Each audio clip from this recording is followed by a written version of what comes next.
नमस्कार, S news मध्ये आपलं स्वागत। मी स्नेहांकिता। सविस्तर बातम्यांपूर्वी टाकूयात एक नजर आजच्या ठळक घडामोडींवर। अर्थसंकल्पीय भाषणात मुख्यमंत्री देवेंद्र फडणवीसांनी केली पुण्यश्लोक अहिल्यादेवी होळकर शेतकरी कर्जमाफी योजनेची घोषणा। 30 सप्टेंबर 2025 पर्यंत पीक कर्ज थकीत असणाऱ्या शेतकऱ्यांना 2 लाखांपर्यंत कर्जमाफीचा लाभ, तर नियमित कर्ज परतफेड करणाऱ्यांना 50,000 रुपये प्रोत्साहनपर अनुदान। राज्य सरकारची कर्जमाफी तकलादू, निवडणूक काळात सातबारा कोरा करू म्हणून सांगणाऱ्या मुख्यमंत्र्यांनी शेतकऱ्यांचा विश्वासघात केला। माजी खासदार राजू शेट्टींची टीका। तर प्रामाणिकपणे कर्ज परतफेड करणाऱ्या शेतकऱ्यांना 2 लाख रुपये अनुदान द्या, आमदार सतेज पाटील यांची मागणी। कोल्हापूर जिल्ह्यात इंधनाचा पुरेसा साठा, अफवांवर विश्वास ठेवू नका, जिल्हा पुरवठा अधिकारी मोहिनी चव्हाण यांचं आवाहन।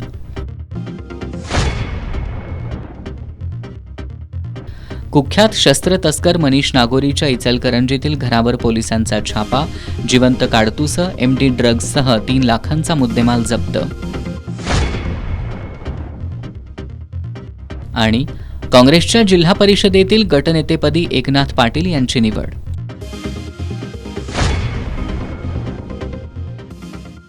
हे आहे GTPL SPN डिजिटल नेटवर्क आणि आपण पाहत आहात चॅनल एस।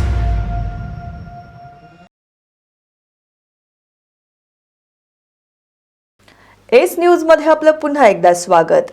मुख्यमंत्री देवेंद्र फडणवीस यांनी आज राज्याचा अर्थसंकल्प सादर केला। अर्थसंकल्पीय भाषणात त्यांनी पुण्यश्लोक अहिल्यादेवी होळकर शेतकरी कर्जमाफी योजना जाहीर केली आहे।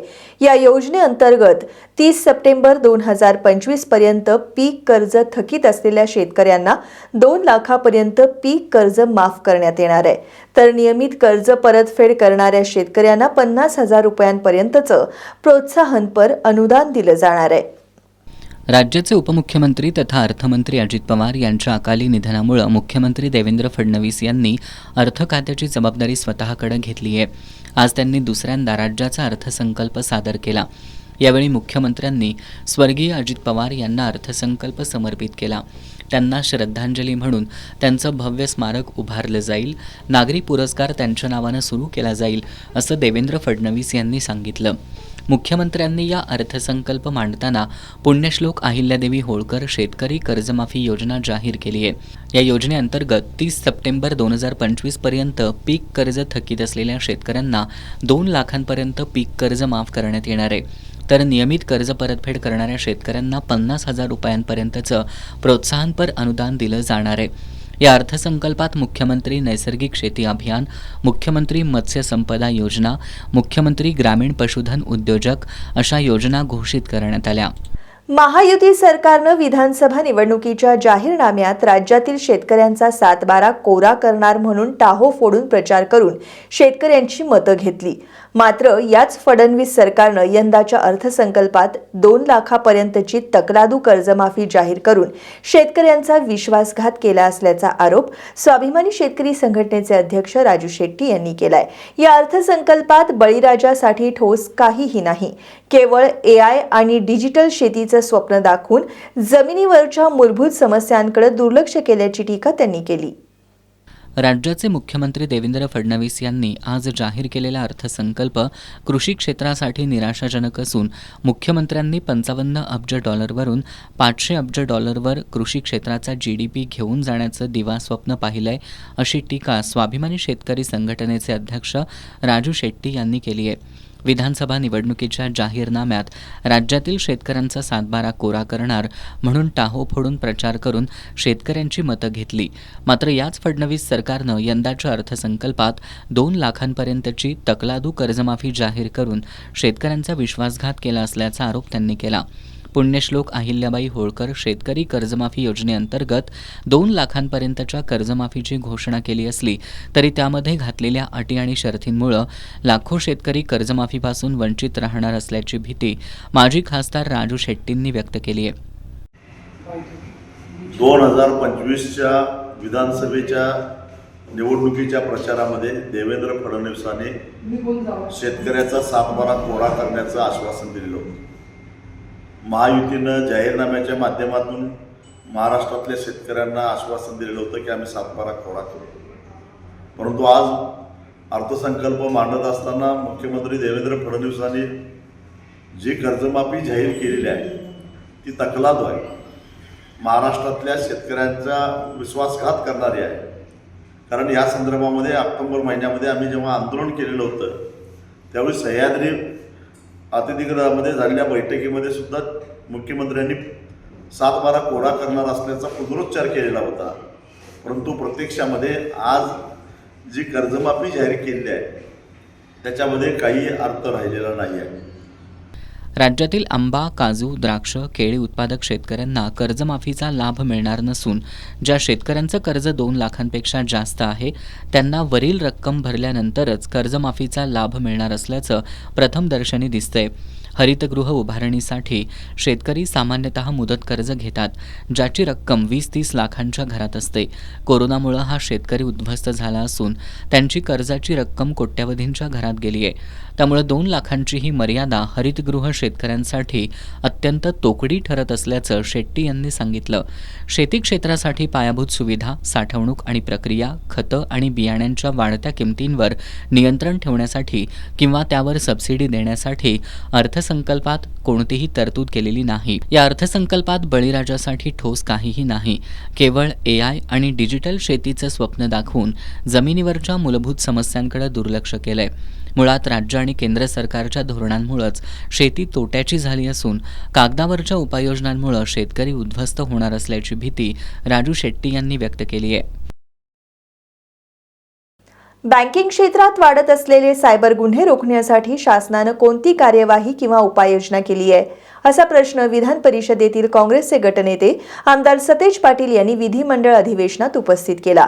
यावर उत्तर देताना मुख्यमंत्री देवेंद्र फडणवीस यांनी राज्य शासनानं अत्याधुनिक तंत्रज्ञान, कुशल मनुष्यबळ आणि संसाधनांनी युक्त अशा उपाययोजनांचा समावेश असलेला महाराष्ट्र सायबर सुरक्षा प्रकल्प कार्यान्वित केला असल्याचं सांगितलं. बँकिंग क्षेत्रात वाढत असलेल्या सायबर गुन्ह्यांबाबतचा प्रश्न काँग्रेसचे गटनेते आमदार सतेज पाटील यांनी विधान परिषदेत उपस्थित केला. राज्यात बँकिंग क्षेत्रातील आर्थिक गैरव्यवहारांमुळे सामान्य खातेधारक चिंताग्रस्त झाले असून यामुळे अनेक खातेधारकांचे पैसे बँकांमध्ये अडकलेत. सध्या आर्थिक गैरव्यवहारांच्या तुलनेत सायबर आर्थिक गुन्ह्यांमध्ये 3 पट वाढ झाल्यामुळे बँक खातेधारक चिंताग्रस्त झालेत. त्यामुळे बँकिंग क्षेत्रात वाढत असलेले सायबर गुन्हे रोखण्यासाठी शासनानं कोणती कार्यवाही केली आहे, तसंच बँकातील आर्थिक गैरव्यवहारांमुळे खातेधारकांचे अडकलेले पैसे त्यांना परत मिळण्यासाठी राज्य शासनानं केंद्र शासनाकडे पाठपुरावा केलाय का, असे प्रश्न आमदार सतेज पाटील यांनी विधान परिषदेत उपस्थित केले. यावर उत्तर देताना मुख्यमंत्री देवेंद्र फडणवीस यांनी राज्य शासनानं सायबर फसवणुकीला बळी पडणाऱ्या नागरिकांना, विशेषतः महिला, बालकं आणि ज्येष्ठ नागरिकांना केंद्रस्थानी ठेवून अत्याधुनिक तंत्रज्ञान, कुशल मनुष्यबळ आणि संसाधनांनी युक्त अशा उपाययोजनांचा समावेश असलेला महाराष्ट्र सायबर सुरक्षा प्रकल्प कार्यान्वित केल्याचं सांगितलं. तसंच महाराष्ट्र सायबर कार्यालयाकडून 26 तज्ज्ञ सल्लागारांच्या मदतीनं राज्यातील 1000 पोलीस अधिकारी आणि कर्मचाऱ्यांना फॉरेन्सिक टूल्सचं ऑनलाईन प्रशिक्षण देण्यात आलं असल्याचं त्यांनी सांगितलं. आखाती देशांमध्ये सुरू असलेल्या युद्धाच्या पार्श्वभूमीवर कोल्हापूर जिल्ह्यात इंधन तुटवडा निर्माण झाल्याची अफवा पसरली आहे. मात्र जिल्ह्यामध्ये पेट्रोल आणि डिझेलचा पुरेशा प्रमाणात साठा उपलब्ध असून नागरिकांनी अफवांवर विश्वास ठेवू नये असं आवाहन जिल्हा पुरवठा अधिकारी मोहिनी चव्हाण यांनी केलंय. इस्रायल आणि अमेरिकेकडून सातत्यानं इराणवर हल्ले केले जात आहेत. इराणनं सुद्धा प्रत्युत्तर देत आखाती देशांमध्ये असणाऱ्या अमेरिकेनं लष्करी तळांवर हल्ले केलेत. या युद्धामुळे जगभरातील कच्च्या तेलाची पुरवठा साखळी खंडित झाली आहे. अनेक तेलवाहू जहाजांवरही हल्ले केले जात आहेत. अशातच आता भारतासह जगभरातील देशांमध्ये कच्च्या तेलाची कमतरता निर्माण होण्याची शक्यता आहे. त्यामुळे इंधनाचे दर वाढण्याची किंवा इंधन संपण्याची अफवा पसरली आहे. या संबंधीचे मेसेज सोशल मीडियावर व्हायरल झालेत. मात्र कोल्हापूर जिल्ह्यात कोणत्याही प्रकारची इंधन टंचाई निर्माण झालेली नाही. सर्व पेट्रोल पंपांवर नियमानुसार इंधनाचा पुरवठा सुरू आहे. त्यामुळं नागरिकांनी घाबरून जाऊन पेट्रोल पंपांवर अनावश्यक गर्दी करू नये. नागरिकांनी कोणत्याही प्रकारच्या अफवांवर विश्वास न ठेवता अधिकृत माहितीसाठी जिल्हा प्रशासनाशी संपर्क साधावा. चुकीची अथवा दिशाभूल करणारी माहिती प्रसारित करणाऱ्यांवर आवश्यक ती कायदेशीर कारवाई करण्यात येईल, असा इशारा जिल्हा पुरवठा अधिकारी मोहिनी चव्हाण यांनी दिलाय. नुकतंच आखाती देशामध्ये जे काही युद्ध सुरू आहे, यामुळे अशी काही अफवा पसरलेली आहे की कोल्हापूर जिल्ह्यामध्ये जे सर्व पेट्रोल पंप आहेत तिथे पेट्रोल आणि डिझेलची टंचाई आहे. अशी कुठल्याही प्रकारची पेट्रोल आणि डिझेलची टंचाई आपल्या जिल्ह्यामध्ये नाही. याबाबतीत सर्व कंपन्यांचे जे विक्री अधिकारी आहेत त्यांच्याकडून आम्ही रोजच्या रोज याबाबतीत त्यांचा डेटा देखील मागवत आहोत तिथे. आणि कंपनीनं याद्वारे आम्हाला सूचित असं केलेलं आहे की आपल्याकडे पुरेशा प्रमाणामध्ये पेट्रोल आणि डिझेलचा साठा आहे. यामुळे कोल्हापूरमधील सर्व ग्राहकांना माझी पण कुठल्याही प्रकारच्या अफवेवर विश्वास ठेवून आपण पेट्रोल पंपावर गर्दी करू नका. आपल्याकडे पेट्रोल पंपावरचा सर्व साठा जो आहे तो सुरळीत आहे. यामुळे कृपया आपण अनावश्यक गर्दी न करता आपण प्रशासनाला सहकार्य करावं.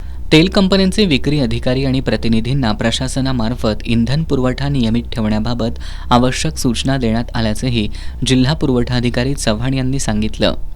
कोल्हापूर जिल्हा परिषदेच्या वतीनं ग्रामीण पाणी पुरवठा व्यवस्था अधिक शाश्वत आणि मजबूत करण्यासाठी जिल्ह्यात 8 ते 22 मार्च या कालावधीत जलमहोत्सव आयोजित करण्यात येणार आहे. जलजीवन मिशनच्या प्रकल्प संचालिका माधुरी परीट यांनी ही माहिती दिली आहे. कोल्हापूर जिल्हा परिषदेच्या पाणीपुरवठा विभागाच्या वतीनं जलमहोत्सव आयोजित करण्यात येणार आहे. या अंतर्गत 8 मार्च ते 22 मार्च या कालावधीत गावोगावी पाणीपुरवठा आणि स्वच्छता विभागामार्फत विविध उपक्रम राबवले जाणार आहेत. पिण्याच्या पाण्याला सांस्कृतिक आणि सामाजिक प्राधान्य देणं, राज्य ते गाव स्तरापर्यंत विविध विभागांमध्ये समन्वय साधणं, पाणी गुणवत्ता, सौर ऊर्जा आणि देखभाल दुरुस्तीसाठी दीर्घकालीन आराखडा तयार करणं, आरोग्य, पोषण आणि महिला सक्षमीकरणाला जलसेवेशी जोडणं या उद्देशानं या महोत्सवाचं आयोजन करण्यात येणार आहे. जलजीवन मिशनच्या प्रकल्प संचालिका माधुरी परीट यांनी ही माहिती दिली. 2026 या कालावधीमध्ये या पंधरवड्यामध्ये आपण सर्व जिल्ह्यातील गावांमध्ये जलमहोत्सव हा उपक्रम सुरू केलेला आहे आणि तो होणार आहे. यामध्ये आपल्याला वेगवेगळ्या ॲक्टिव्हिटी घ्यायच्या आहेत. पहिलं म्हणजे प्रत्येक गाव स्तरावरती पाणी पुरवठा व स्वच्छता समिती आहे, ज्याचे अध्यक्ष हे सरपंच असतात आणि सचिव जे आहेत ते ग्रामसेवक आहेत. तर या समित्या आपल्याला ॲक्टिव्ह करायच्या आहेत. परत एकदा या अनुषंगानं त्यांची कर्तव्य आणि जबाबदाऱ्या याबद्दल त्यांना माहिती द्यायची आहे. याच सभांमध्ये आणि त्यांच्यामार्फत गावामध्ये जी काही नळ योजना असेल त्याच्याविषयी लोकांना जनजागृती करणे, ग्रामस्थांमध्ये सांगणे, पाणीपट्टीच्या अनुषंगानं चर्चा करणं, ह्या गोष्टी या कालावधीमध्ये करायच्या आहेत. त्याशिवाय आपले जे जलस्रोत आहेत, जसं की आपलं जॅकवेल असेल किंवा नळपाणी पुरवठा योजनेचं असेल, वॉल असतील किंवा विहीर असेल, एखादी झरे असतील, या कालावधीमध्ये या ठिकाणी आपण या पंधरवड्यामध्ये स्वच्छता मोहीमसुद्धा घेणार आहोत. तसेच आपण स्त्रोत बळकटीकरणाची कामंसुद्धा या पंधरवड्यामध्ये घ्यायची आहेत. याशिवाय आपल्या शाळेच्या मुलांची मदत घेऊन, अंगणवाडीच्या मुलांची मदत घेऊन आपण प्रभात फेरी काढायची आहे, जलदिंडी काढायची आहे. त्यानंतर जलशपथसुद्धा शासनानं घेण्याबाबत आपल्याला सूचित केलेलं आहे. एकंदर पाण्याविषयी लोकांचा सहभाग घेऊन त्याच्यामध्ये जलमहोत्सव साजरा करावा अशी ही शासनाची संकल्पना आहे आणि त्यानुसार आपल्या कोल्हापूर जिल्ह्यामधल्या आपल्या सर्व गावांमध्ये आपण हा पंधरवडा साजरा करत आहोत.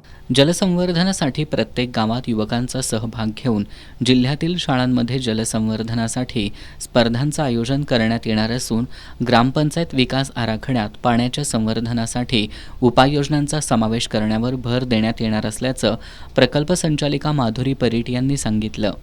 कोल्हापूर जिल्ह्यातील अन्न आणि औषध प्रशासन विभागात औषध निरीक्षकासह इतर कर्मचाऱ्यांची रिक्त पदं भरण्याबाबत शासनानं कोणती कार्यवाही केली आहे, असा प्रश्न विधान परिषदेतील काँग्रेसचे गटनेते आमदार सतेज पाटील यांनी विधिमंडळ अधिवेशनात उपस्थित केला. यावर उत्तर देताना अन्न आणि औषध प्रशासन मंत्री नरहरी झिरवाळ यांनी औषध निरीक्षक गट ब संवर्गाच्या एकूण 154 पदांची भरती महाराष्ट्र लोकसेवा आयोगामार्फत करण्यात येत असल्याचं सांगितलं. कोल्हापूर जिल्ह्यात अन्न आणि औषध प्रशासन विभागात औषध निरीक्षकासह इतर कर्मचाऱ्यांची पदं रिक्त असल्याची बाब डिसेंबर 2025मध्ये निदर्शनास आली. या रिक्त पदांमुळे बनावट, कालबाह्य औषधं, साठेबाजी आणि नियमबाह्य व्यवहार वाढले आहेत. जिल्ह्यात औषध तपासणीची यंत्रणा अपुरी असून प्रभावीपणे कार्यवाही करण्यास मर्यादा येत आहेत. याकडे आमदार सतेज पाटील यांनी लक्ष वेधलं.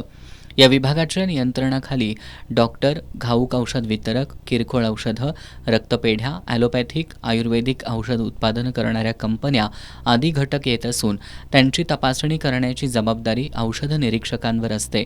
पण अपुऱ्या पदांमुळं कर्मचाऱ्यांच्या कामावर ताण पडत असून मर्यादा येत आहेत. त्यामुळं कोल्हापूर जिल्ह्यातील अन्न आणि औषध प्रशासन विभागात औषध निरीक्षकासह इतर कर्मचाऱ्यांची रिक्त पदं भरण्याबाबत शासनानं कोणती कार्यवाही केली असा प्रश्न आमदार सतेज पाटील विधान परिषदेत उपस्थित केला. यावर उत्तर देताना अन्न आणि औषध प्रशासन मंत्री नरहरी झिरवाळ यांनी कोल्हापूर जिल्ह्यात अन्न आणि औषध प्रशासन विभागातील औषध निरीक्षकाची 6 पदं, सहाय्यक आयुक्त हे 1 पद रिक्त आहे, पण या पदांचा अतिरिक्त कार्यभार अन्य अधिकाऱ्यांकडे सोपवला असल्याचं सांगितलं. तसंच औषध निरीक्षक गट ब संवर्गाच्या एकूण 109 पदांच्या भरतीसाठी महाराष्ट्र लोकसेवा आयोगामार्फत 19 जुलै 2025 रोजी जाहिरात प्रसिद्ध करण्यात आली आहे. या जाहिरातीत अतिरिक्त 45 पदांचा नव्यानं समावेश करून एकूण 154 पदांची भरती करण्याबाबत महाराष्ट्र लोकसेवा आयोगाला मागणीपत्र पाठवलं असल्याचं मंत्री नरहरी झिरवाळ यांनी सांगितलं. इचलकरंजी शहर परिसरातील कुख्यात पिस्तूल तस्कर मनीष नागोरी याच्या यड्रावमधील घरावर शहापूर पोलिसांनी छापा टाकला. या कारवाईत त्याच्याकडून 4 जिवंत काडतुसं, 856 ग्रॅम ड्रग्जसह दुचाकी, 4 चाकी आणि इतर साहित्य असा तब्बल 30,22,000 रुपयांचा मुद्देमाल जप्त करण्यात आलाय. पश्चिम महाराष्ट्रातली ही मोठी कारवाई असून मनीष नागोरी याच्यावर 21 गंभीर स्वरूपाचे गुन्हे दाखल असल्याची माहिती अप्पर पोलीस अधीक्षक अण्णासाहेब जाधव यांनी पत्रकार बैठकीत दिली आहे. इचलकरंजी शहरात 2 दिवसांपूर्वी भरवस्तीत एका गुन्हेगारावर गोळीबार करण्यात आला होता. गोळीबाराच्या घटनेनं कोल्हापूर जिल्हा हादरला होता. या घटनेनंतर पोलीस अधीक्षक योगेश कुमार गुप्ता यांनी कायदा आणि सुव्यवस्था राखण्यासाठी जिल्ह्यातील रेकॉर्डवरील गुन्हेगारांवर लक्ष ठेवण्याचे आदेश दिले होते. यानुसार राज्यात पिस्तूल तस्कर म्हणून गाजलेला, त्याचबरोबर विविध बंदुकीच्या प्रकरणात आणि दाभोळकर हत्येप्रकरणी गुन्हा दाखल असलेल्या मनीष नागोरी याच्यावर पाळत ठेवण्यात आली होती. दरम्यान यड्राव परिसरातील प्रियदर्शनी हाऊसिंग सोसायटीमध्ये वास्तव्यास असलेला पिस्तूल तस्कर मनीष नागोरी याच्या घरामध्ये जिवंत काडतुसं आणि अंमली पदार्थांचा मोठा साठा असल्याची गोपनीय माहिती पोलिसांना मिळाली होती. या माहितीच्या आधारे शहापूर पोलिसांच्या पथकानं गुरुवारी दुपारच्या सुमारास मनीष नागोरी याच्या घरात छापा टाकला. यावेळी पार्किंगमध्ये उभ्या असलेल्या त्याच्या 4 चाकीची झडती घेतली असता मोठ्या प्रमाणात अंमली पदार्थांचा साठा मिळून आला. मनीष नागोरी याच्यावर शस्त्र अधिनियम कलमासह गुंगीकारक औषधी द्रव्य आणि मनोव्यापार परिणाम करणारा पदार्थ अधिनियम कलमान्वये शहापूर पोलीस ठाण्यात गुन्हा दाखल करण्यात आलाय. त्याच्याकडून अग्निशस्त्राचे 4 जिवंत राऊंड, CCTV कॅमेऱ्याचा DVR, 865 ग्रॅम वजनाचा मेफेड्रॉन अंमली पदार्थ, 1 इलेक्ट्रॉनिक वजन काटा, प्लास्टिकचे पाऊच, 1 दुचाकी, 1 4चाकी असा तब्बल 30,22,000चा मुद्देमाल हस्तगत करण्यात आलाय.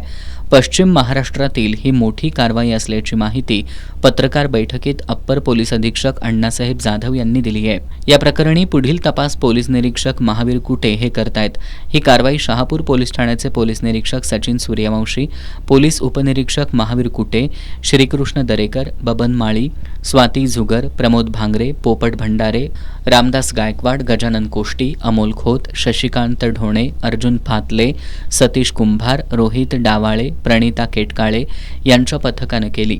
कोल्हापुरात IT पार्क विकसित करण्यासाठी शेंडा पार्कमधील 34 हेक्टर जागा MIDCकडे हस्तांतरित करायला राज्य मंत्रिमंडळानं मंजुरी दिली आहे.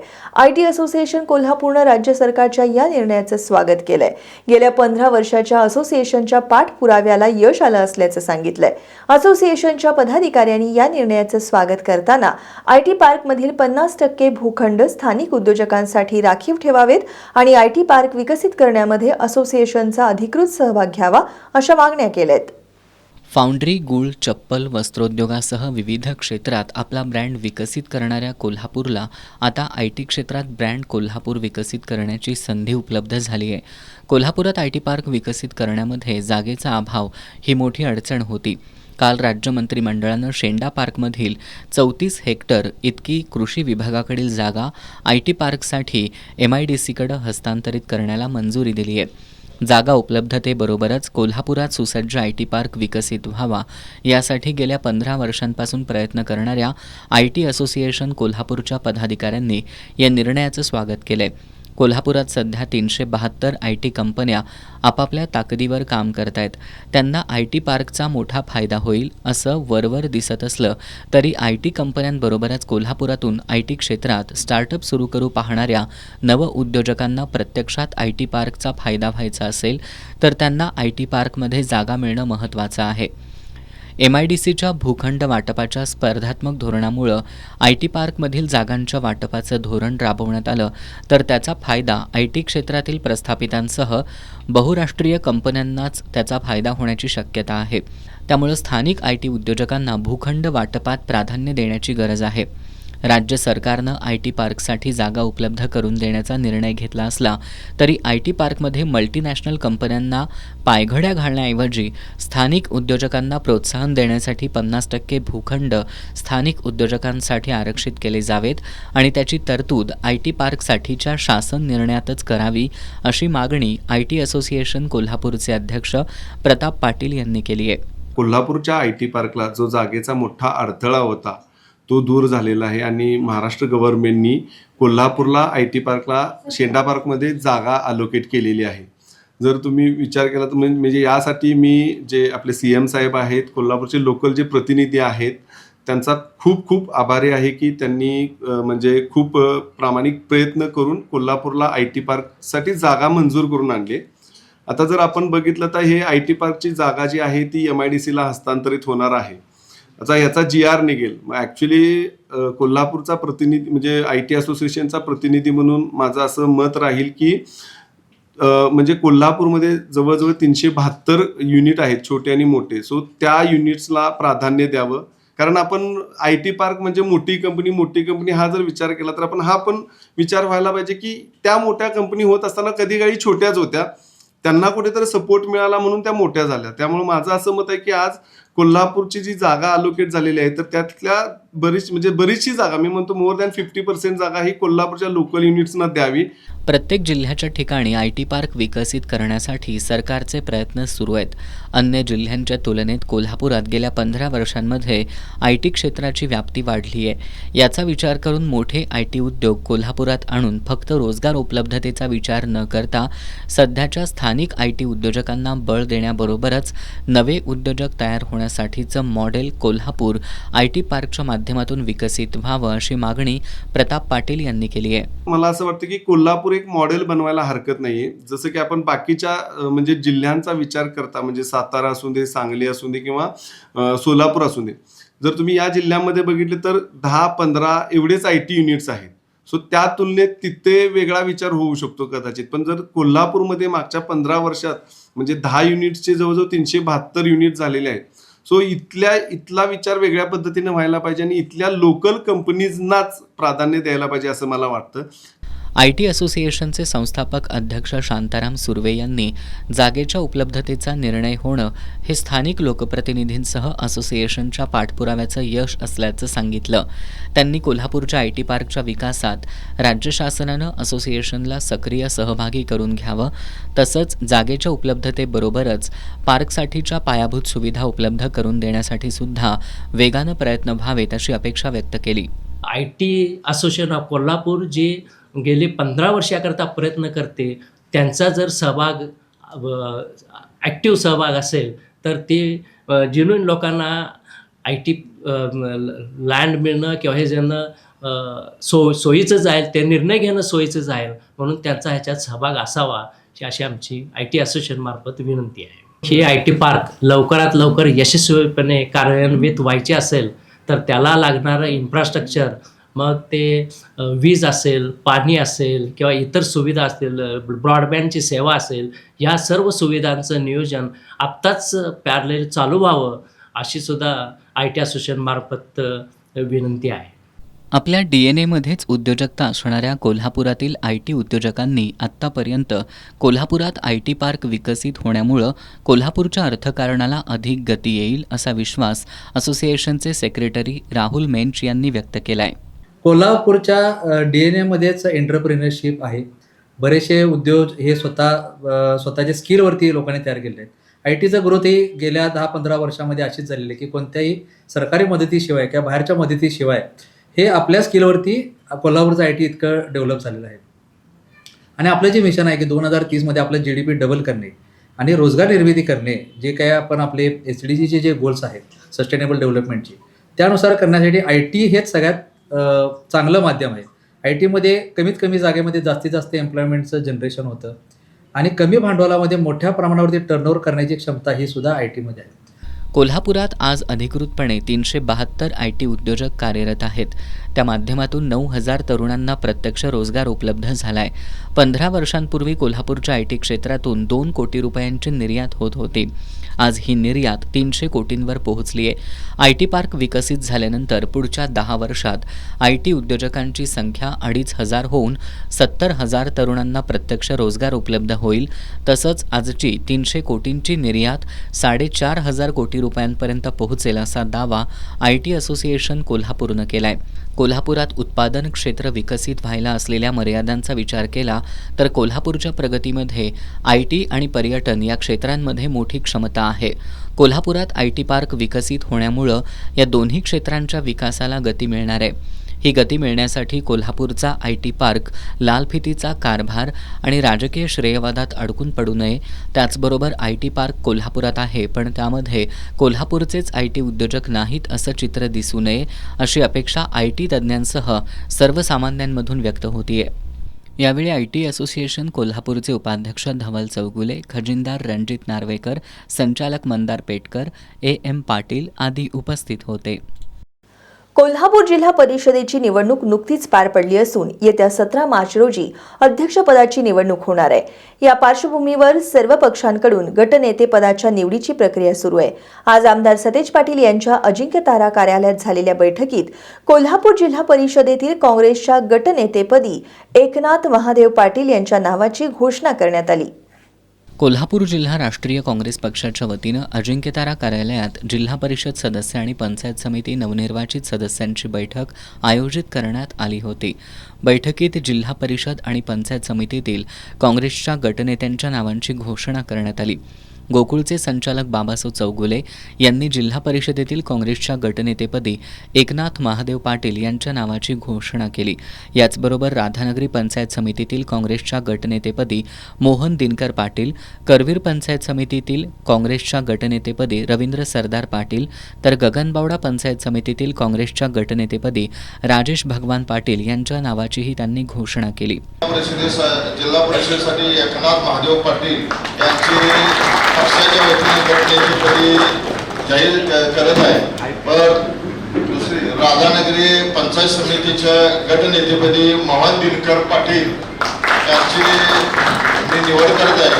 गगनबावडा पंचायत समितीच्या गटनेतेपदी राजेश भगवान पाटील यांची निवड करत आहे.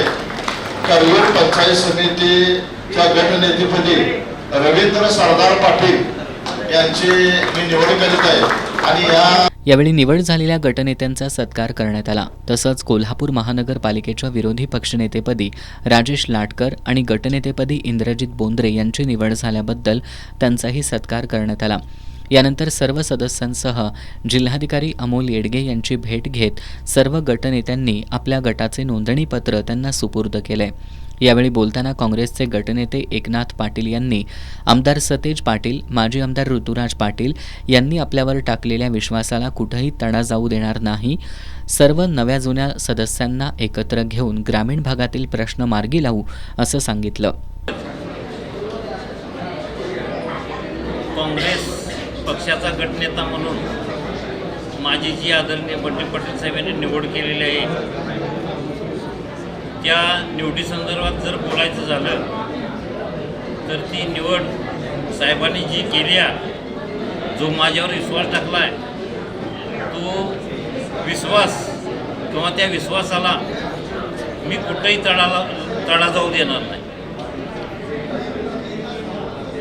जुने अनुभवी सदस्य माझ्याबरोबर आहेत, त्यामुळं नवीन जे काही सदस्य आहेत त्यांना घेऊन एकत्रितपणे जाण्याचं काम आम्ही नक्कीच या जिल्हा परिषदेमध्ये जाऊ आणि जिल्हा परिषदेमध्ये जे काय आमच्या ग्रामीण भागाच्या समस्या असतील, जे काय ग्रामीण भागाचे प्रश्न असतील ते तडीपार नेऊन अशा पद्धतीने मी माझं गटनेता म्हणून कामकाज केलं. यावेळी गोकुळचे संचालक बयाजी शेळके, जिल्हा परिषदेचे माजी उपाध्यक्ष शशिकांत खोत, राहुल देसाई, अभिजित तायशेटे, संभाजी पाटील, राजेश पाटील, अमर कांबळे, मोहन दिनकर पाटील, सागर धुंद्रे, आर.वाय. पाटील, अमरसिंह पाटील, ॲडव्होकेट राहुल आवळे, अनिल पांडुरंग म्हेत्रे, विश्वनाथ पाटील, रवींद्र पाटील, संदीप पाटील, सुदर्शन खोत, सूर्यकांत पाटील, संग्राम पाटील, उमा पाटील, संगीता यादव, शुभांगी संकपाळ, छाया देसाई, अर्चना चौगुले, अमृता पाटील, संयोगिता मोरे, डॉक्टर संदीप हजारे, सोनाली पाटील, रेश्मा देसाई, सोनाली सावंत, अनिता कांबळे, वंदना जाधव, शुभांगी कुंभार, लता माने, अश्विनी चौगुले, रसिका पाटील यांच्यासह काँग्रेसचे कार्यकर्ते उपस्थित होते. नागपूर रत्नागिरी महामार्गालगत शाहूवाडी तालुक्यात MIDC विकसित करण्यासंदर्भात उद्योग मंत्री उदय सामंत यांनी बैठक घेतली. या बैठकीला उद्योग राज्यमंत्री योगेश कदम, खासदार धैर्यशील माने, आमदार डॉक्टर विनय कोरे यांची उपस्थिती होती. या बैठकीत महिनाभरात 350 हेक्टर जागेत ही MIDC नोटिफाय करण्याचा निर्णय झाला असल्याचं आमदार डॉक्टर विनय कोरे यांनी सांगितलंय. शाहूवाडी तालुक्यामध्ये रत्नागिरी नागपूर हायवेवर साधारण 350 हेक्टरच्या एका नव्या MIDCला त्या ठिकाणी मान्यता देण्यात आली आणि येणाऱ्या 1 महिन्याच्या आत खरं तर सगळा त्याचा सर्वे पूर्ण झाला आहे, काउंटूर सर्वे पूर्ण झाला आहे आणि त्यामुळं HPC जी कमिटी फायनली त्या ठिकाणी अप्रुव्हल MIDCला देते त्यामध्ये ही MIDC 1 महिन्याच्या आत त्या ठिकाणी नोटिफाय करायचा एक मोठा निर्णय शाहूवाडी तालुका आणि कोल्हापूर जिल्ह्याच्या औद्योगिक विकासाच्या दृष्टीनं आज त्या ठिकाणी पूर्णत्वाला गेला. कोल्हापुरात मार्चच्या सुरुवातीलाच उन्हाचा कडाका वाढला असून कमाल तापमान 36°C वर पोहोचलंय. वाढत्या उष्णतेमुळे दुपारच्या वेळी रस्ते ओस पडत असून नागरिक उकाड्यानं हैराण झालेत. पुढील काही दिवसात तापमानात आणखी वाढ होण्याची शक्यता वर्तवण्यात आली आहे. राज्यात उन्हाचा तडाखा दिवसेंदिवस तीव्र होत असून भारतीय हवामान विभागानं आगामी 2 दिवसात तापमानात मोठी वाढ होण्याचा अंदाज वर्तवलाय. विशेषतः विदर्भात उष्णतेच्या लाटेची शक्यता असल्यानं नागरिकांना सतर्कतेचा इशारा देण्यात आलाय. कोल्हापुरात तापमानाचा पारा वाढत चाललाय. कोल्हापुरातील आज कमाल तापमान 36°C तर किमान तापमान 22°Cच्या आसपास आहे. मार्चमध्येच तापमानाने उसळी घेतल्यानं शहरात उष्णता वाढली आहे. कोल्हापुरात दुपारी 12 नंतर उन्हाची तीव्रता वाढतीये. दुपारी रस्त्यावरून फिरताना नागरिकांना उन्हाचे तीव्र चटके जाणवत असल्यानं रस्ते काहीसे ओस पडू लागलेत. रात्रीचा गारवा हळूहळू ओसरतोय. वृक्षतोडीमुळे शहरांचे तापमान ग्रामीण भागापेक्षा अधिक आहे. मार्च महिन्याच्या सुरुवातीलाच कोल्हापूरकर उकाड्यानं हैराण झालेत. उन्हाच्या झळा वाढल्यानं नागरिकांचा टोप्या आणि गॉगल खरेदीकडे कल वाढलाय. तसंच थंड पदार्थ आणि फळं खात तसंच पोहण्याचा आनंद घेत कोल्हापूरकर थोडासा विसावा घेत आहेत. एप्रिल महिना अधिक दाहक राहणार असल्याची प्रचिती गेल्या 4 दिवसांपासून कोल्हापूरकरांना येतेय. तात्यासाहेब कोरेनगरमधील वारणा दूध संघाची निवडणूक नुकतीच बिनविरोध पार पडली आहे. नवनिर्वाचित संचालकांची आज चेअरमन, व्हाईस चेअरमन निवडीसाठी बैठक आयोजित करण्यात आली होती. निवडणूक निर्णय अधिकारी अमोल येळगे यांच्या अध्यक्षतेखालील या बैठकीत चेअरमनपदी HR जाधव तर व्हाईस चेअरमनपदी ॲडव्होकेट NR पाटील यांची निवड करण्यात आली. यावेळी मावळते चेअरमन आमदार विनय कोरे यांनी वारणा दूध संघाप्रमाणे गोकुळ दूध संघाची निवडणूक सुद्धा बिनविरोध व्हावी अशी अपेक्षा व्यक्त केली आहे. आमदार विनय कोरे यांच्या नेतृत्वाखालील वारणा दूध संघानं बिनविरोध निवडणुकीची परंपरा कायम ठेवली आहे. संघाच्या नवनिर्वाचित संचालकांमधून चेअरमन, व्हाईस चेअरमन निवडण्यासाठी आज बैठक बोलावण्यात आली होती. जिल्हाधिकारी अमोल येडगे या बैठकीच्या अध्यक्षस्थानी होते. या बैठकीला सहाय्यक निवडणूक निर्णय अधिकारी समीर शिंगटे, मावळते अध्यक्ष आमदार डॉक्टर विनय कोरे यांच्यासह संचालक उपस्थित होते. या बैठकीत चेअरमनपदी HR जाधव तर व्हाईस चेअरमनपदी ॲडव्होकेट NR पाटील यांची निवड करण्यात आली. निवडीनंतर आमदार विनय कोरे यांनी दोन्ही पदाधिकाऱ्यांचं अभिनंदन करत यशस्वी कारकिर्दीसाठी शुभेच्छा दिल्या. यावेळी नवनिर्वाचित संचालकांचाही सत्कार करण्यात आला. यावेळी आमदार विनय कोरे यांनी वारणा दूध संघ येत्या 5 वर्षामध्ये 12 लाख लिटर दूध संकलनाचा टप्पा पार करण्यासाठी नवनिर्वाचित पदाधिकारी आणि संचालकांनी प्रयत्न करावेत असं आवाहन केलं. यावेळी आमदार विनय कोरे यांनी निवडणुकीतील अर्थपूर्ण घडामोडी टाळत निवडणुकीसाठी होणारा खर्च टाळण्यासाठी गोकुळ दूध संघाची निवडणूकसुद्धा वारणा दूध संघाप्रमाणे बिनविरोध व्हावी अशी अपेक्षा व्यक्त केली. यावेळी उपनिबंधक प्रदीप मालगावे, नवनिर्वाचित संचालक कार्यकारी संचालक सुधीर कामेरीकर, अधिकारी कर्मचारी उपस्थित होते. आता जाणून घेऊयात महत्त्वाच्या घडामोडी संक्षिप्त स्वरूपात. फास्ट न्यूजचे प्रायोजक गोकुळ. बाळ, फ्रीजमधून श्रीखंड काढ ना. आम्ही पूर्वी घरीच बनवायचो श्रीखंड, त्याची चवच वेगळी होती. आता काय सगळं रेडीमेड. आजी, हे श्रीखंड खाऊन बघ. आज तुझ्या आईनं घरीच बनवलं की काय? हे आहे गोकुळचं श्रीखंड. अगदी जिभेवर रेंगाळणार. जिभेवरच नाही तर मनावरही रेंगाळणार. गोकुळ श्रीखंड, मनावर रेंगाळणार. भारतीय वायुदलाचं लढाऊ विमान कोसळलं. महाराष्ट्राचे सुपुत्र फ्लाईट लेफ्टनंट पूर्वेश दुरगकर शहीद. लोकसेवा आयोगाचा निकाल जाहीर. राजस्थानमधील अनुज अग्निहोत्री सिव्हिल सर्व्हिसेसमध्ये देशात टॉप. कर्नाटक सरकारचा मोठा निर्णय. 16 वर्षाखालील मुलांसाठी सोशल मीडिया वापरावर घालणार बंदी. अर्थसंकल्पात केवळ मोठे आकडे आणि पोकळ घोषणा, प्रत्यक्षात राज्याची वाटचाल दिवाळखोरीकडे. काँग्रेस प्रदेशाध्यक्ष हर्षवर्धन सपकाळ यांची टीका. शेतकऱ्यांचा सातबारा कोरा करण्याचं आश्वासन कुठं गेलं? अर्थसंकल्पावर उद्धव ठाकरेंची टीका. आयुष्याच्या परीक्षेला सामोरं जाताना बहुगुण संपन्न असणं गरजेचं आहे. यासाठी नवीन बदलांसह स्वतःला तयार करा असा कानमंत्र मार्वलस ग्रुपचे चेअरमन आणि MD संग्राम पाटील यांनी विद्यार्थ्यांना दिला. ते DY पाटील पॉलिटेक्निकच्या बक्षीस वितरण सोहळ्यात प्रमुख पाहुणे म्हणून बोलत होते. यावेळी त्यांच्या हस्ते शैक्षणिक वर्षात प्रावीण्यप्राप्त विद्यार्थ्यांसह विविध स्पर्धांमधील विजेत्यांना बक्षिसं देऊन गौरवण्यात आलं. कसबा बावड्यातील DY पाटील पॉलिटेक्निकच्या वतीनं 2025-26 या शैक्षणिक वर्षात घेण्यात आलेल्या विविध स्पर्धांचा आणि शैक्षणिक गुणवत्ताधारक विद्यार्थ्यांचा बक्षीस वितरण सोहळा आयोजित करण्यात आला होता. या कार्यक्रमासाठी मार्वलस ग्रुपचे चेअरमन संग्राम पाटील यांची प्रमुख उपस्थिती होती. DY पाटील पॉलिटेक्निकचे प्राचार्य डॉक्टर महादेव नरके यांनी प्रास्ताविकातून पॉलिटेक्निक विद्यार्थ्यांच्या सर्वांगीण विकासासाठी राबवत असलेल्या उपक्रमांची माहिती दिली.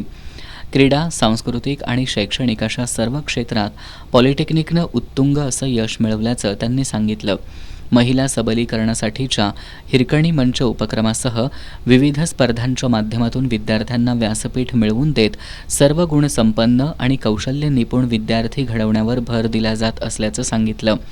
मार्वलस ग्रुपचे चेअरमन आणि MD संग्राम पाटील यांनी विद्यार्थ्यांशी संवाद साधताना आयुष्याच्या परीक्षेला जाताना बहुगुण संपन्न असणं गरजेचं आहे. यासाठी नवीन बदलांसह स्वतःला तयार करा असा सल्ला दिला. सिंक बाईट संग्राम पाटील 2.53 ते 4.14. भविष्यात आपण गिग इकॉनॉमीमध्ये काम करणार आहोत, त्यामुळे विद्यार्थ्यांनी एकमेकांसोबत काम करण्याची तयारी ठेवा असं आवाहन त्यांनी केलं. हिऱ्याला पैलू पाडल्यानंतर त्याचं महत्त्व वाढतं, तशाच पद्धतीनं DY पाटील पॉलिटेक्निकसह या समूहातील सर्व महाविद्यालयांमधून विविध उपक्रमांमधून पैलू पाडत विद्यार्थ्यांचं व्यक्तिमत्व घडवलं जात असल्याचं सांगितलं. यावेळी उद्योजक संग्राम पाटील यांच्या हस्ते गुणवत्ताप्राप्त आणि विविध स्पर्धांमधील यशस्वी विद्यार्थ्यांना सन्मानित करण्यात आलं. यावेळी पॉलिटेक्निकच्या स्टाफपैकी MTech अभ्यासक्रम पूर्ण केल्याबद्दल PV महाडिक, पूजा मोरे आणि ME अभ्यासक्रम पूर्ण केल्याबद्दल अजय बंगडे यांना सन्मानित करण्यात आलं. सोहेल किल्लेदारला अकॅडमिक चॅम्पियन म्हणून सन्मानित करण्यात आलं. विविध विषयात 100 पैकी 100 गुण मिळवणाऱ्या 27 विद्यार्थी-विद्यार्थिनींचा यावेळी गौरव करण्यात आला. हिरकणी मंच अंतर्गत घेण्यात आलेल्या कुकिंग स्पर्धेतील विजेत्या जान्हवी शेटे, आदिती साळुखे, वेदांती शिपुरे आणि झेबा खानम वाटंगे यांना गौरवण्यात आलं. विभागीय बॅडमिंटन स्पर्धेत सलग 3 वर्ष विजेत्या संघासह राज्य पातळीवर यश मिळवलेल्या वेटलिफ्टिंग संघातील खेळाडूंना सन्मानित करण्यात आलं. यावेळी उपप्राचार्य नितीन माळी, रजिस्ट्रार महेश रेणके, जिमखाना प्रमुख अक्षय करपे, प्राध्यापक राज आलासकर, कम्प्युटर विभाग प्रमुख PK शिंदे, कम्प्युटर सायन्स विभाग प्रमुख शीतल साळुखे, प्रथम वर्ष समन्वयक Sujata Shinde, training placement incharge Ajay Bangade यांच्यासह प्राध्यापक आणि यानंतर सिव्हिल कम्प्युटर मेकॅनिकल अशा विविध अभ्यासक्रमांच्या पहिल्या, दुसऱ्या, तिसऱ्या वर्षातील प्रथम, द्वितीय आणि तृतीय क्रमांक आलेल्या विद्यार्थ्यांचा सत्कार करण्यात आला. यावेळी विद्यार्थी मोठ्या संख्येनं उपस्थित होते. भुदरगड तालुक्यातील करडवाडी गावात अज्ञात व्यक्तीकडून गवत गंजींना आग लावल्याचा प्रकार समोर आलाय. सलग 2 रात्री लागलेल्या आगीत गवत गंजी जळून खाक झाल्यानं शेतकऱ्यांचं 90,000चं आर्थिक नुकसान झालंय. भुदरगड तालुक्यातील करडवाडी गावात घरांच्या मागील बाजूला ठेवलेल्या गवत गंजींना मध्यरात्री अज्ञात व्यक्तीकडून आग लावण्यात आल्याचा प्रकार समोर आलाय. आदल्या दिवशीही काही गवतगंजींना आग लागली होती आणि त्यानंतर पुन्हा त्याच ठिकाणी 7 गवतगंजींना आग लावण्यात आल्याची घटना घडली आहे. यामध्ये शिवाजी बेलेकर, नामदेव जाधव, साताप्पा निकाडे, सुनील बेलेकर, दशरथ बेलेकर आणि संतोष बेलेकर या शेतकऱ्यांच्या गवतगंजी आगीत जळून खाक झाल्यात. या आगीत जवळपास 250 भारे गवत जळून गेले असून अंदाजे 90,000 रुपयांचं नुकसान झालंय. घटनेची माहिती मिळताच ग्रामस्थांनी घटनास्थळी धाव घेत घरातील पाण्यानं आग आटोक्यात आणण्याचा प्रयत्न केला. मात्र तोपर्यंत मोठ्या प्रमाणात गवत जळून गेले होते. पावसाळ्यात जनावरांना खाण्यासाठी ठेवलेली वैरण जळून खाक झाल्यानं शेतकऱ्यांसमोर जनावरांना चारा कुठून आणायचा असा प्रश्न निर्माण झालाय. सलग लागणाऱ्या या आगीमुळं गावात भीतीचं वातावरण निर्माण झालंय. घटनेची चौकशी करून संबंधितांवर कारवाई करावी अशी मागणी शेतकऱ्यांमधून होतीये. पन्हाळ तालुक्यातील जाखले इथल्या सत्यवती कॉलनीजवळ राहणारे बाबूराव खोत यांच्या घराला शॉर्ट सर्किटमुळे आग लागली. या आगीत खोत यांचं सुमारे 1 लाख रुपयांचं नुकसान झालंय. पन्हाळा तालुक्यातील जाखले इथल्या सत्यवती कॉलनीजवळ बाबूराव किरबा खोत हे त्यांच्या पत्नीसह राहतात. आज सकाळी 10 वाजण्याच्या सुमाराला त्यांच्या घरात शॉर्ट सर्किटमुळं आग लागली. घरावरील सिमेंटच्या पत्र्यांमधून धूर येऊ लागल्यानंतर शेजारील भाडेकरूंनी बाबूराव खोत यांना घराला आग लागल्याचं फोनवरून सांगितलं. खोत यांनी तात्काळ घरी धाव घेतली. स्थानिक नागरिक आणि अग्निशमन दलाच्या जवानांनी आग आटोक्यात आणली. तोपर्यंत या आगीत खोत यांच्या घरातील प्रापंचिक साहित्य, धान्य, रोख रक्कम जळाल्यामुळं सुमारे 1 लाख रुपयांचं नुकसान झालंय. नेपाळ इथं पार पडलेल्या BOBMC या आंतरराष्ट्रीय मेळाव्यात कोल्हापुरातील रॉयल रायडर्स क्लबचे अध्यक्ष संचालक यांच्यासह अन्य 2 सदस्य सहभागी झाले होते. नेपाळमधील रस्ते सुरक्षेबाबतची जनजागृती आणि पर्यटनाला प्रोत्साहन देण्यासाठी फ्रेंड्स ऑफ रॉयल एनफील्ड या संस्थेनं हा मेळावा आयोजित केला होता. या मेळाव्याच्या निमित्तानं भारतीयांना मोठा सन्मान मिळाल्याची भावना क्लबचे अध्यक्ष जयदीप पवार यांनी पत्रकार बैठकीत व्यक्त केली. नेपाळमधील रस्ते सुरक्षेबाबतची जनजागृती आणि पर्यटनाला प्रोत्साहन देण्यासाठी फ्रेंड्स ऑफ रॉयल एनफील्ड या संस्थेनं नेपाळ इथं ब्रदरहूड ऑफ बुलेटियर्स मोटरसायकलिंग कन्सोर्टियम हा राष्ट्रीय मेळावा आयोजित केला होता.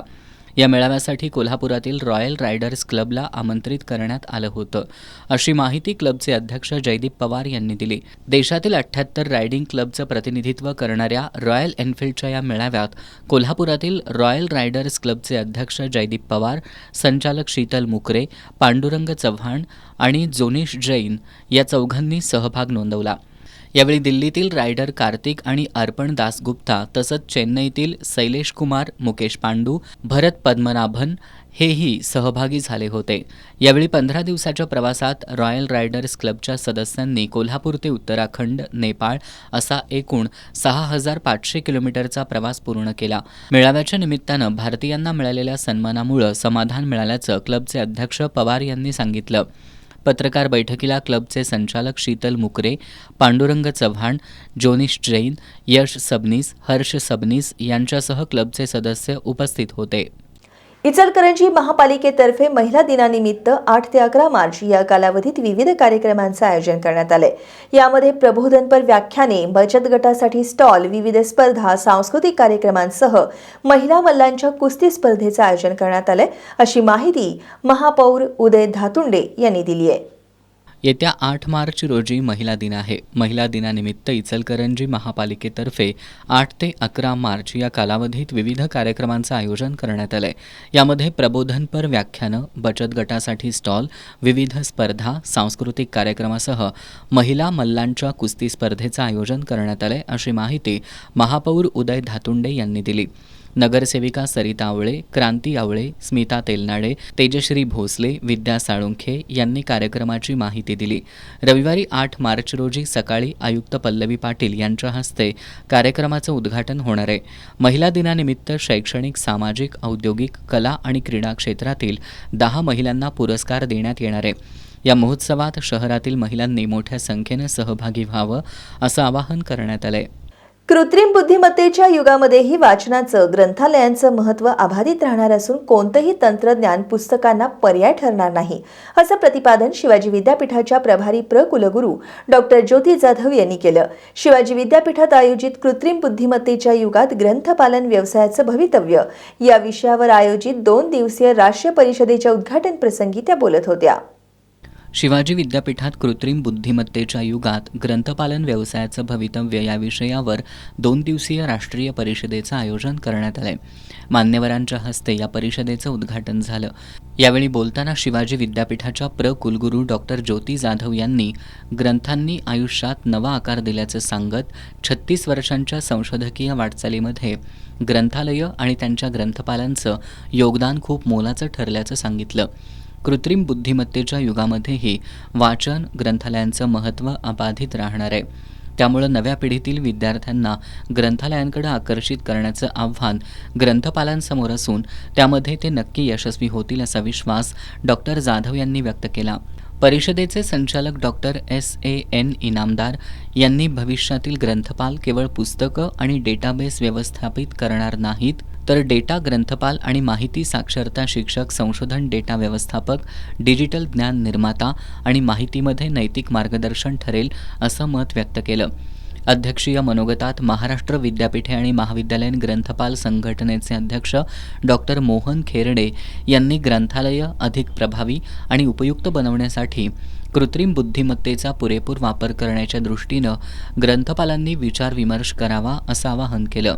यावेळी कुलगुरू डॉक्टर जाधव यांच्या हस्ते SNDT महिला विद्यापीठाच्या महर्षी धोंडो केशव कर्वे ज्ञानस्रोत केंद्राचे संचालक डॉक्टर विलास जाधव यांना यंदाचा मूकला सर्वोत्कृष्ट ग्रंथपाल पुरस्कार प्रदान करण्यात आला. यावेळी बॅरिस्टर बाळासाहेब खर्डेकर, ज्ञानस्रोत केंद्राचे संचालक doctor Dhananjay Sutar, doctor Sachin Kumar Patil, doctor Vinay Patil, SD Hazare, Amruta Desai, doctor Prakash Bilawar आदी उपस्थित होते. राजेश चषक फुटबॉल स्पर्धेच्या उपांत्य फेरीत आज श्री शिवाजी तरुण मंडळ आणि खंडोबा तालीम मंडळ यांच्यात लढत झाली. हा सामना श्री शिवाजी तरुण मंडळानं 2-1 अशा गोल फरकानं जिंकला. या विजयासह शिवाजी तरुण मंडळानं स्पर्धेच्या अंतिम फेरीत धडक मारली. उद्या श्री शिवाजी तरुण मंडळ आणि PTM यांच्यामध्ये विजेतेपदासाठी लढत होणार आहे. शाहू स्टेडियमवर सुरू असलेल्या राजेश चषक फुटबॉल स्पर्धेत आज दुसरा उपांत्य सामना शिवाजी तरुण मंडळ आणि खंडोबा तालीम मंडळ यांच्यात झाला. पूर्वार्धात शिवाजी तरुण मंडळाच्या हर्ष जरगनं गोल करत संघाला आघाडी मिळवून दिली. पूर्वार्धात हीच आघाडी कायम होती. उत्तरार्धात सामन्याच्या 75व्या मिनिटाला शिवाजी मंडळ संघाच्या करण चव्हाण बंद्रेनं मैदानी गोल नोंदवत संघाला 2 गोलची आघाडी मिळवून दिली. शिवाजी संघाकडून S जांभळे, संकेत साळुखे, राज अली, योगेश कदम, इंद्रजित चौगुले, दर्शन पाटील यांनी चांगल्या खेळाचं प्रदर्शन केलं. या दोन्ही गोलची परतफेड करण्यासाठी खंडोबा तालीम संघाकडून आक्रमक चढाया झाल्या. खंडोबाच्या सचिन S, प्रभू पोवार, शाहीर S, पृथ्वीराज साळुखे, रोहित जाधव, विष्णू TM, आदित्य लायकर यांनी गोलसाठी प्रयत्न केले. सामन्याच्या 80व्या मिनिटाला कुणाल दळवीनं गोल नोंदवत खंडोबाचं खातं खोललं. त्यानंतर दोन्ही संघांकडून गोलसाठी अनेक चढाया झाल्या.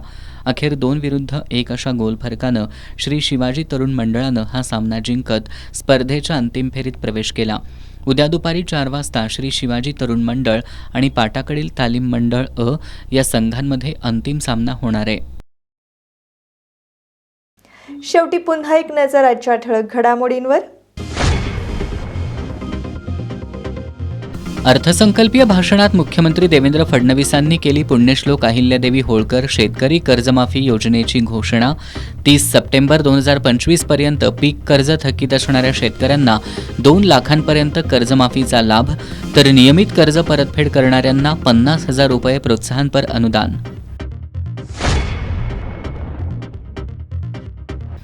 राज्य सरकारची कर्जमाफी तकलादू निवडणूक काळात 7/12 कोरा करू म्हणून सांगणाऱ्या मुख्यमंत्र्यांनी शेतकऱ्यांचा विश्वासघात केला. माजी खासदार राजू शेट्टींची टीका. तर प्रामाणिकपणे कर्ज परतफेड करणाऱ्या शेतकऱ्यांना 2 लाख रुपये अनुदान द्या. आमदार सतेज पाटील यांची मागणी. कोल्हापूर जिल्ह्यात इंधनाचा पुरेसा साठा, अफवांवर विश्वास ठेवू नका. जिल्हा पुरवठा अधिकारी मोहिनी चव्हाण यांचं आवाहन.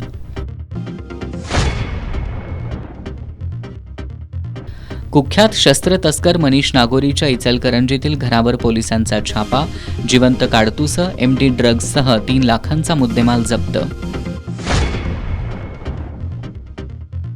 आणि काँग्रेसच्या जिल्हा परिषदेतील गटनेतेपदी एकनाथ पाटील यांची निवड.